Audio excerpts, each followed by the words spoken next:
Hey everyone, it's Fitz, home office, daily delivery, the start of your week. It's going to be a great week in Wildcat land because it started on Sunday with a recruiting commitment from Bismarck, North Dakota offensive lineman Andrew Langang.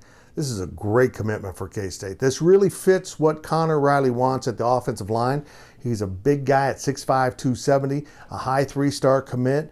They wanted this guy, and they won a recruiting battle with Stanford and Minnesota to get him. North Dakota State was involved too, but he was going to go high Division I, and he found his home in Manhattan. Like I said, a great grab. He's a 2021 commit, so he's got the rest of his senior year to go yet, and then he'll be in Manhattan whenever that's over. He's listed as a center. He can play tackle. He can play guard. He's a very flexible offensive lineman, very athletic, and that's exactly what Connor Riley and Chris Kleiman want from their offensive linemen. Kudos to them. As I mentioned, that happened on Sunday. That breaking news went out immediately in our newsletter. You should be signing up for that, by the way. It's the middle of the front page. Go do that. And everyone found out about it. As quickly as something happens, you get a newsletter. But more importantly, when a recruiting commitment like this happens, Langang hits, we release that story for free. Everyone wants to know what's going on. Boom, there it is. There's a recruiting commitment. Here's the basics and nuts and bolts about this and what it means. Now, the rest of the stuff, the VIP stuff, the analysis that you only get from someone as experienced as Ryan Wallace, knows what this means for K-State, knows the historical context for K-State.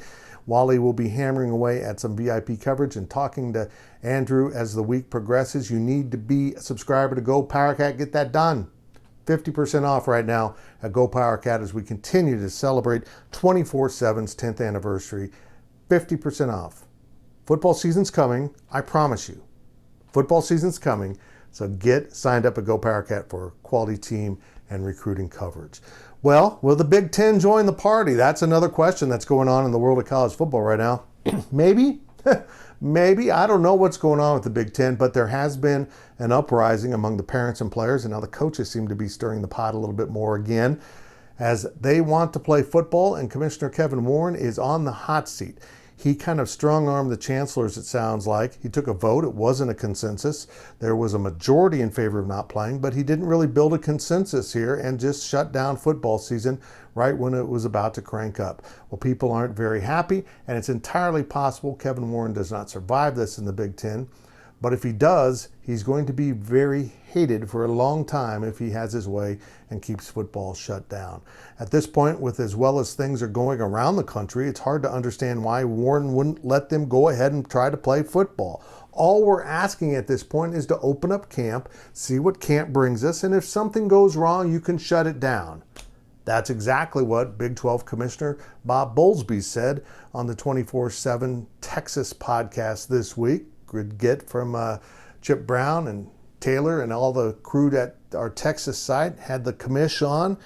He again put up the caution flag saying, hey, we're only practicing right now. Got to get to the games. Yeah, a little rainy cloud. I get it. I understand. People aren't too happy about that.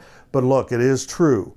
It is true. Got to stay the course and continue to stay healthy. And the good news is Big 12 teams have stayed healthy. It looks like this coronavirus spreads when the students first come back, when they first hit. We saw it at football programs around the country, and it certainly happened in Manhattan when the football players first came back in the summer. We had a number of cases. We have had a spike with its general student body coming back, and I could think that will continue to go up. It's just the way it is. This group of students is very comfortable with this virus, as they probably should be. They're really not in that great a danger. As an overall, you're going to have to beat the statistics to really have some problems, but it happens. But the general populace of Manhattan is a little worried about what's going to happen here. Will it spread through the community? More importantly, for the topic at hand, which is K-State football, will it spread to the football players? They seem to be very cautious right now, and that looks like it's being reflected throughout the conference. No great outbreaks amongst players right now around the conference. That means I continue to practice, continue to go, and hopefully get closer to that September 12th kickoff of the Big 12 season with those non-conference games. I hope we get there. We're making progress. Every day is a victory right now against coronavirus, and hopefully we are learning ways to live with it in our lives, because it is a very dangerous thing for people such as me, but I'll just stay here at home, continue to do the daily deliveries from my little piece of paradise, and we'll talk to you later in the week. Oh my goodness, we've got a great Life of Fitz podcast this week. Kevin Lockett joins me on the Life of Fitz as we begin to wind that down as football season nears. And of course, we'll have our regular podcast also later in the week. I'm Fitz, and I'll talk to you later.